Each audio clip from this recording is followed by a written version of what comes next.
Family kicked me out on my birthday now. They're trying to claim my new home as a family asset. Hey, I'm Robin, and man, do I have a story for you. I'm 27 and life's been a bit of a mess lately. I work as a marketing assistant, which is not glamorous, but it pays the bills. Well, some of them. I live with my parents and my younger brother Tom in a not-so-great house. The place is cramped, falling apart, and always smells weird, but it's home. Or at least it was. Let me start by saying I've been contributing a lot around here. I've been paying a big chunk of the bills, buying groceries, and even handling house repairs when something breaks down. You'd think I'd get a little appreciation for that, right? But nah, every time I walk into the room I hear my mom, Susan, talking down to me like I'm some failure. "Robin, when are you going to get a real job?" she'd say. It's like her favorite line. I mean, what does she even mean by real job? I bust my butt at work. Marketing isn't easy. But in her eyes, because I'm not a doctor or a lawyer, it doesn't count. Every time I try to defend myself, it's the same response. If it was a real job, you'd have your own place by now. Yeah, okay, Mom. And then there's Tom, my 26-year-old brother. We've never really gotten along. He's got this smug attitude, always looking down on me like he's better than I am because he has more followers on social media or whatever. He barely lifts a finger around the house. Guess who picks up the slack? Yep, me. But does anyone care? Nope. Anyway, my 28th birthday was coming up, and I was kind of excited for it despite everything. I know, dumb, right? But I really thought maybe this year would be different. I even saved up and got myself a nice cake from this fancy bakery downtown. I was imagining how we'd have a little celebration, just the four of us. It wasn't going to be anything big, but I thought maybe, just maybe, they'd actually care. So a few days before, I sat down with my mom and dad, Mark, to talk about it. Hey, I was thinking we could do something for my birthday this weekend. Just, hang out, maybe have some cake, I said, trying to keep my hopes in check. Mom didn't even look up from her magazine. We'll see, Robin. We might have plans. Plans on my birthday? I should have known something was up, but I didn't want to believe it. I mean, I've been living here my whole life, helping out, working hard. Why would they have plans that didn't include me? Fast forward to my birthday and I was feeling good. I went to work, got a bunch of happy birthday messages from co-workers, and even treated myself to a new outfit. Things were looking up, right? I thought maybe, just maybe, I'd get home and they'd have a little surprise waiting for me. I don't know, a card, a cake, something, anything. But the second I pulled into the driveway, my stomach dropped. My stuff was out on the front lawn. Boxes, bags, my clothes, my books, everything just thrown out there like trash. I jumped out of the car, my heart pounding, and rushed over to the porch. And there they were, my mom, dad, and Tom, just standing there staring at me. It was like some twisted family meeting or something. My heart was racing and I couldn't even think straight. "What's going on?" I asked, trying to keep my voice from shaking. Mom stepped forward, her face cold like she didn't care at all. "Robin, it's time for you to move out. You're not welcome here anymore." I stood there frozen like I couldn't process what she was saying. Move out on my birthday? What kind of sick joke was this? I looked at Dad, hoping he'd step in, say something, tell me this was all a misunderstanding. But no, he just stared at the ground, his hands stuffed in his pockets like he couldn't even look at me. I felt this rush of anger and confusion. But it's my birthday. Where am I supposed to go? My voice cracked and I hated how desperate I sounded. That's when Tom chimed in, his smirk making me want to scream. "Maybe you should have thought about that before being such a burden all these years." A burden? I was the one paying the bills, buying food, keeping this crappy house from falling apart. How was I the burden? I looked at my mom, hoping, begging for some kind of explanation, something that made sense. But it wasn't enough. She said, her voice sharp like a slap.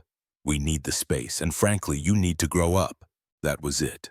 No empathy, no second chances, just cold indifference. Tears welled up in my eyes, but I refused to let them see me break down. "Can I at least get my things?" I asked, my voice barely above a whisper. "They're all packed," my mom replied, gesturing to the boxes on the lawn like it was no big deal. "You should go now." That was it. Happy birthday to me, right? I started loading the boxes into my car, my hands shaking. It felt surreal, like I was living someone else's nightmare. I wanted to scream, to cry, to ask them how they could be so heartless, but I didn't. I just kept moving, one box after another, trying to hold myself together. As I finished packing up the last of my things, I turned to look at them one last time, hoping, no, praying, that they'd change their minds, that they'd realize how messed up this was. "Why today? Why on my birthday?" I asked, barely able to get the words out. Mom didn't even blink. "Consider it our gift to you, independence." And just like that, I was gone. On what should have been a day of celebration, I found myself driving away from the only home I'd ever known, with no idea where I was headed. I ended up at some cheap motel, the kind with a flickering neon sign out front, spending my birthday alone, surrounded by my hastily packed belongings. I sat there staring at the ceiling, wondering how the people who were supposed to love me could be so cruel. How could they do this to me, their own daughter, on my birthday? That night I made a promise to myself. I would never rely on them again. I would pick myself up no matter how hard it got, because clearly I was on my own now. After that whole birthday fiasco, I felt like I'd been hit by a truck. It wasn't just about getting kicked out, though. Yeah, that sucked. But it was realizing that the people I thought were supposed to have my back just didn't care. I spent that night in a dingy motel trying to wrap my head around it all, but there was no making sense of it.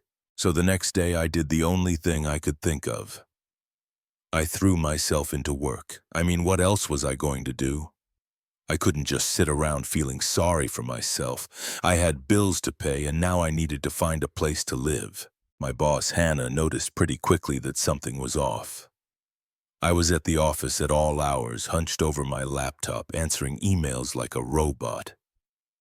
She's sharp, and it didn't take long for her to pull me aside. It was late, and the office was practically empty when she found me at my desk. "Robin, can we talk?" she asked, leaning on the edge of my cubicle. I looked up, and I must have looked like a mess, because she gave me this concerned look.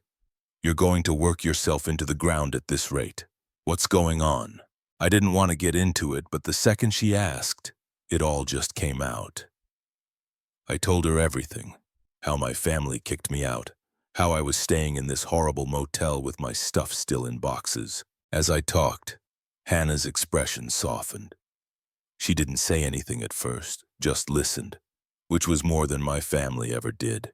When I finished, she let out a sigh and said, "Why didn't you tell me sooner?" I shrugged, feeling embarrassed. I mean, she's my boss, not my therapist, but she didn't seem to mind. "Look, Robin," she said, "I have a spare room in my place. It's not much, but you're welcome to stay there until you figure things out." I couldn't believe it. I didn't even know how to respond at first. "Are you serious?" I asked, half expecting her to change her mind or something. But she smiled and nodded. "Of course. I know what it's like to be in a tough spot. Don't worry about it." I was so relieved I almost started crying again, but I managed to hold it together. "Thank you," I whispered. "I don't know how to repay you." She waved me off. "Don't even mention it. You've been killing it at work, and I'd hate to see you burn out. Just promise me you'll take care of yourself." And just like that, I had a place to stay. It wasn't home, but it was something. I packed up my stuff from the motel and moved into Hannah's guest room the next day. It was a little small, but it was clean, warm, and quiet, which was all I needed at that point. The first night there, I sat on the bed just trying to process everything. I felt a little better, but there was still this hole in my chest. Like everything I thought I knew had been ripped away, but I didn't let myself wallow for too long. I threw myself into work even harder, if that's possible. Hannah wasn't kidding when she said she'd push me harder, but honestly, I appreciated it. It kept me distracted. I took on more freelance gigs, too. I figured the more money I could save, the faster I could get out on my own. It wasn't easy, though. There were nights where I stayed up until 3 a.m., just staring at my computer, trying to crank out designs while my mind kept drifting back to my family. I kept thinking maybe they'd call, maybe they'd apologize, maybe they'd realize they messed up. But no, nothing. Radio silence. During all this, my best friend Mike was a godsend.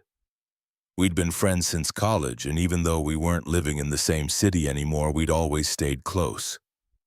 I told him what happened, and he was furious. "I can't believe they did that to you," he said during one of our calls. "You deserve better." He wasn't wrong, but it still stung. "Yeah, well, it is what it is," I muttered. "I just got to keep moving forward." Mike, being the joker he is, tried to lighten the mood. "You know what would really piss them off?" he said with a laugh. "You becoming wildly successful and rubbing it in their faces." I laughed, but the idea stuck with me. Not that I wanted revenge or anything. Okay, maybe a little, but mostly I just wanted to prove to myself that I didn't need them. I could make it on my own, so that became my mission. Work harder, save more, and eventually get out of Hannah's guest room and into a place of my own. Over the next few months, things started looking up. My designs were getting noticed by bigger clients, and I was bringing in more money than I ever had. I kept telling myself that every late night, every all-nighter was worth it, and honestly it was. Slowly but surely I was rebuilding my life, one project at a time. I started to feel like maybe I didn't need my family after all. Sure, it hurt, and it probably always would, but I was proving to myself that I could survive without them. I wasn't just surviving, I was thriving, and that felt good. One day, Hannah pulled me into her office with this huge grin on her face. "Robin, I've got some good news," she said. "How does lead designer sound to you?" With a raise, of course. I was speechless. "Are you serious?" I blurted out, feeling like I might pass out from excitement. "Dead serious," she said, still grinning. "You've earned it. You've been doing incredible work, and it's time to recognize that." I couldn't believe it. Lead designer, me? I felt like all the hard work, all the sleepless nights, all the stress, it was finally paying off. "Thank you," I managed to say, still in shock. "Don't thank me yet," she said, winking. "You're going to have a lot more responsibility now." I didn't care. I was ready for it. This was what I'd been working for, with the raise and all the freelance gigs I'd been stacking up. I was finally in a place where I could start thinking about my next move. Literally. I wasn't going to stay in Hannah's guest room forever, and now I could actually start looking for a place of my own. But the thing was, it wasn't just about the money or the job. It was about finally feeling like I was in control of my life again. For so long I'd felt stuck in that house with my family, stuck in their expectations of me, stuck in their judgment. But now I was free. I was making my own decisions, building my own life, and no one could take that away from me. I was finally moving forward, and it felt damn good. A few weeks after I got promoted to lead designer, I was finally starting to feel like I had my life together. I'd been working non-stop, saving money, and I was even thinking about getting my own place soon. Things were really looking up for me. But of course, right when you think everything is going smoothly, life decides to throw a wrench in the gears. It started one random Wednesday afternoon. I was in the middle of working on this big project when my phone buzzed. I didn't think much of it, just figured it was an email or something, but when I glanced at the screen, I saw the name I least expected. Tom, my brother, the last person I wanted to hear from. For a second, I just stared at the phone. Part of me didn't want to answer it. I hadn't heard from Tom or my parents since they kicked me out on my birthday, and honestly, I didn't miss them. But curiosity got the better of me, and I picked up. "Hey," I said, trying to keep my voice neutral. "Robin, it's me," Tom replied, his voice quieter than usual. It wasn't his usual cocky tone, which threw me off. "I know it's you," I said, a little annoyed. "What do you want?" There was this long pause on the other end, and for a moment I thought he'd hung up. But then he spoke again, and I could hear the hesitation in his voice.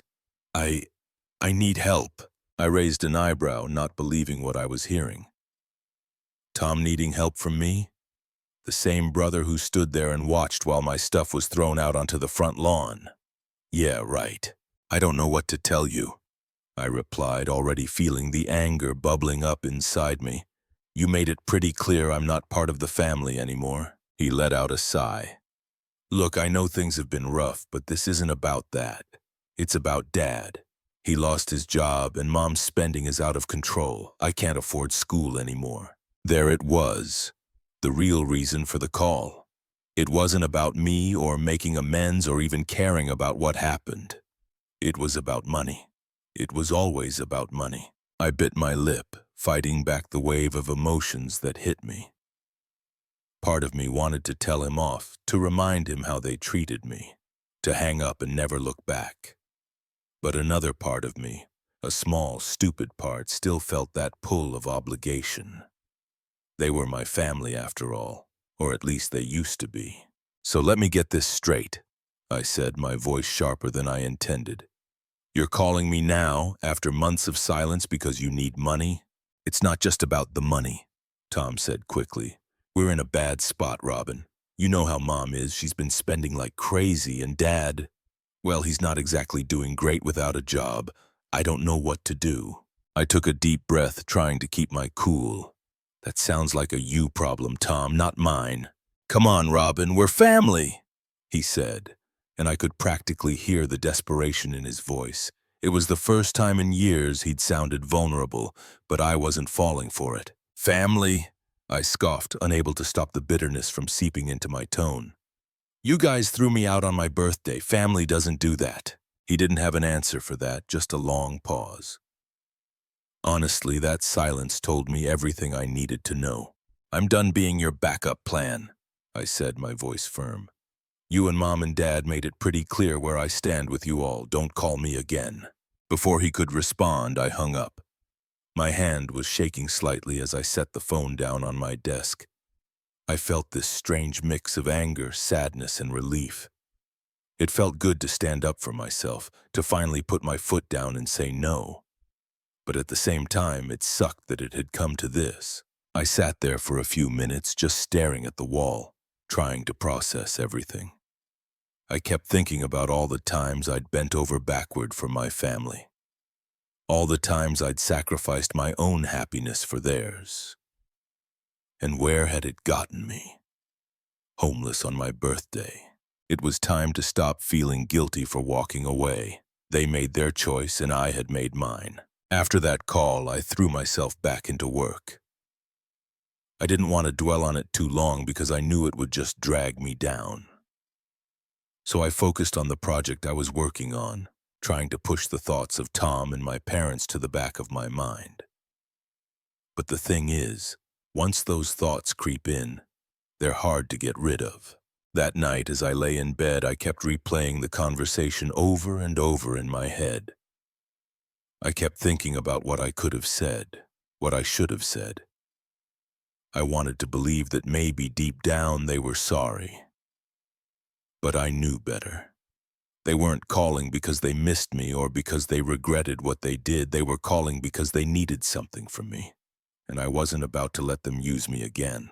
The next morning, I woke up feeling more determined than ever. It was time to focus on me, on building my life, my career, and my future. I couldn't keep looking back, couldn't keep wondering if things could have been different. They weren't, and that was just the reality of it. From that day forward, I made a promise to myself. I wasn't going to let my family drag me down anymore. I'd been through enough, and I was finally in a place where I was starting to build something good for myself. I wasn't about to let them ruin that. Sure enough, after everything had settled down, I saved up enough to buy a really nice apartment. And it's honestly the best thing that's happened to me. I was in the middle of a project, knee-deep in designs and completely focused when the doorbell rang. At first I thought it might be a package or something. I'd been ordering a bunch of stuff for work, so I didn't think twice about it. But when I checked the security camera, I froze there. Standing on my porch were my parents and Tom. My stomach did this weird flip, and I felt like someone had punched me. They hadn't reached out since that call from Tom weeks ago. I thought we were done, so why the hell were they here? I took a deep breath, trying to calm myself down before opening the door. My mind was racing with all the possible reasons they could be standing there. Maybe they were here to apologize, or maybe they just needed something else. Honestly, I didn't know which would be worse. When I opened the door, my mom, Susan, didn't even wait for me to say anything. She pushed past me like she owned the place, her eyes scanning my living room like she was appraising it. "Wow, Robin, you've really done well for yourself," she said, this weird smile on her face, the kind that wasn't really a smile at all. I just stood there, stunned. Tom followed her in, looking uncomfortable, while my dad, Mark, shuffled in last, his hands stuffed in his pockets like he had no idea what to do with himself. "What are you guys doing here?" I asked, trying to keep my voice steady. My heart was pounding, and I could feel this tension building up inside me. I knew this wasn't going to be a good conversation, but I was hoping, maybe, just maybe I was wrong. Mom turned around, that fake smile still plastered on her face. "We're here to talk about living arrangements." I blinked, confused. "What?" Dad cleared his throat, and for the first time since they'd arrived, he spoke. "We think it's time for the family to be back together." I almost laughed.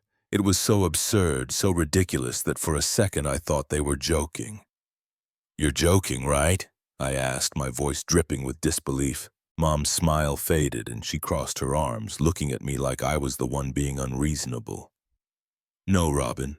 We've talked it over, and we think it's time we all live together again as a family." I stared at her, speechless. This had to be some kind of prank. After everything that's happened, after you kicked me out on my birthday, and now you want to move in with me? Tom, who had been silent until now, chimed in with his usual smug tone. "Come on, Robin, don't be so dramatic. That's all in the past." That set me off. "All in the past?" I said, my blood boiling. "You guys threw me out on my birthday. You left me with nowhere to go, no support, nothing. And now you want to just waltz back into my life like nothing happened?" Mom's expression hardened. "We gave you the push you needed," she said, her voice cold. "And look how well you've done because of it. You should be thanking us." I couldn't believe what I was hearing. They were trying to take credit for my success, for everything I'd worked my ass off for. So what? You think you can just show up, claim credit for my hard work, and what, move in here? I said, "This is my home, not yours." Dad, trying to play the peacemaker, stepped forward. "Robin, be reasonable. We're struggling right now. You have all this space, and we thought it'd be nice to be together again." I shook my head, my frustration building with every word they said. "You're only here because you need something. You didn't care about me when I was struggling, and now you expect me to help you? That's not how this works." Mom's face twisted with anger. "We're your family, Robin. We sacrificed for you. Everything you have is because of us." I couldn't hold back anymore.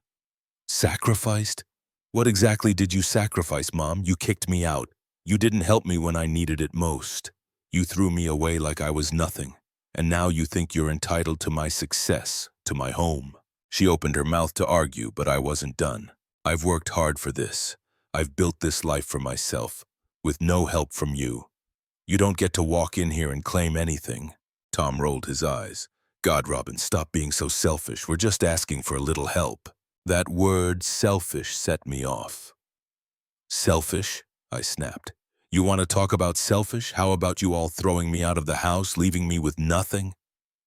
How about showing up here now, demanding that I give you a place to stay because you've screwed up your own lives?" "That's selfish, Tom, not me." Dad stepped forward again, his voice softer, almost pleading. "Robin, please, we're just asking for a chance." I took a deep breath, trying to calm the storm raging inside me. "No, you don't get to do this. You don't get to use me anymore." Mom's eyes narrowed. Fine. If you want to be difficult, we'll take legal action. We have rights, you know. I couldn't believe what I was hearing. Legal action? On what grounds? We'll find something, she said, her voice dripping with venom. Don't push me, Robin. I let out a bitter laugh. Go ahead, try. But let me tell you something. This is my house and you have no right to it. You're not moving in. Not now, not ever. They didn't say anything for a moment. I could see the anger and frustration building in their faces, but I didn't care. I wasn't backing down. Finally, I walked over to the front door and opened it wide. Get out, I said, my voice steady now. They hesitated for a moment, but I stood firm, waiting for them to leave. Mom huffed, shooting me a look full of hatred before marching out. Dad followed her, looking like he wanted to say something, but he didn't. And then Tom, who just shook his head in disbelief, walked out without another word. As soon as they were gone, I closed the door and leaned against it, taking a deep breath. My heart was still racing and my hands were shaking, but I felt this weird sense of relief, like a weight had been lifted off my shoulder. I wasn't going to let them take advantage of me anymore, not now, not ever. After I kicked my family out of my house, things got quiet again. I'm not going to lie, it was a relief. For the first time in a long time, I felt like I had control over my own life, like I wasn't constantly waiting for the other shoe to drop, but deep down I knew that wasn't the end of it. My mom had thrown out that threat about legal action, and even though I didn't think she had anything to stand on, I couldn't shake the feeling that they weren't done trying to weasel their way back into my life. A few days later, I got a call from Mike. He's one of my closest friends, and lucky for me, he's also a lawyer. I had mentioned the whole situation to him in passing, but I hadn't gone into all the details. Now that my family had crossed the line, I figured it was time to get some real advice. Hey, Robin, Mike said when I answered. You free to talk? Yeah, sure, I replied, suddenly feeling a bit anxious. What's up? I've been thinking about your situation, he said, his tone getting more serious. I know you mentioned that they've been struggling financially and you're worried they might try something shady. Well, I did some digging and it turns out they're in deeper trouble than you thought. My heart sank. I didn't want to hear this, but I knew I needed to. What do you mean? I asked. There's a history of financial issues, Robin, Mike said. Tax problems, debt. It's not just that your dad lost his job and your mom's been overspending. They've been digging themselves into a hole for years, and now that you've made it clear they can't rely on you, they're getting desperate. I sat there processing what Mike was saying. My mind flashed back to my mom's smug threats, her talking about legal action, her entitlement to what I'd worked for. It made sense now. This wasn't just about needing help. They were trying to find a way out of their own mess, and they saw me as their way out. So what do? I asked, feeling the familiar weight of stress settling on my shoulders. Mike was quiet for a second before answering. Well, first off, you need to protect yourself. They might not have much of a case to try and take anything from you. But people do stupid things when they're desperate. We should file for a restraining order to make sure they can't harass you anymore. You've got enough evidence of their behavior. Their threats, them showing up at your house. It's time to take some legal steps. A restraining order? That sounded extreme, but at the same time, I knew it was the right move. My family had already shown they didn't respect my boundaries, and if they were desperate enough to keep pushing, I needed to protect myself. I'll do it, I said, feeling a sense of resolve. Let's file the restraining order. Mike talked me through the process, and within a few days, we had everything in motion. It wasn't just about stopping them from coming to my house. It was about finally drawing the line. I wasn't going to let them drag me into their mess. I had worked too hard to get to where I was, and I wasn't about to let their issues derail my progress. As all of this was happening, I noticed something strange. I started getting weird messages from mutual acquaintances, people who knew my family but hadn't been in touch for a while. They were vague at first, but then it became clear. My parents were spreading lies about me. Apparently, I had abandoned them when they needed me most. I was selfish and ungrateful for not helping out after everything they'd done for me. It was laughable, really. The same people who kicked me out on my birthday were now trying to play the victim card. I couldn't believe it, but at the same time it pissed me off. I had worked so hard to rebuild my life, and now they were trying to tear it down by turning people against me. I called Mike again, letting him know about the rumors. "What should I do?" I asked, frustration clear in my voice. "Honestly, don't engage with it," he said. "These people don't know the full story, and your parents are banking on the fact that you'll get defensive and try to explain yourself. Don't give them that satisfaction. We'll handle this in court if it gets that far, and trust me, you've got nothing to worry about." It wasn't easy taking Mike's advice. My first instinct was to blast the truth to anyone who would listen, to tell them how my family had treated me and why I had every right to cut them off. But the more I thought about it, the more I realized Mike was right. I didn't owe anyone an explanation. I knew the truth, and that was enough. Weeks passed, and the legal proceedings moved forward.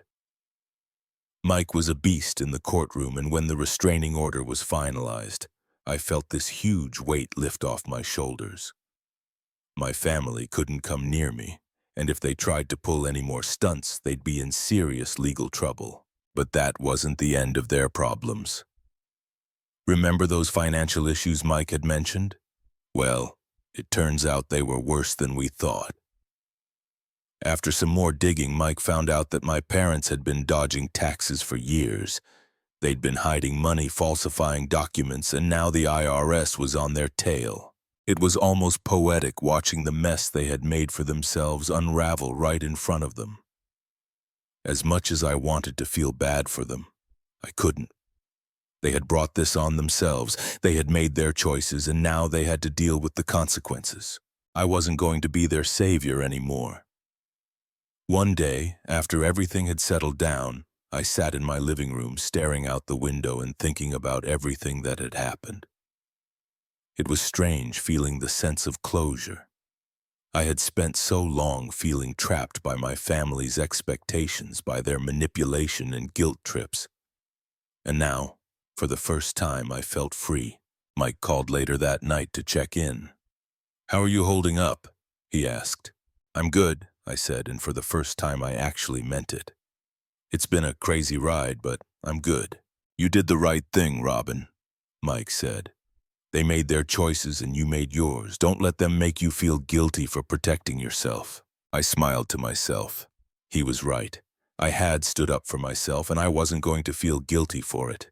For too long I had let my family control how I felt, how I acted, and now I was finally in control of my own life. And that felt damn good.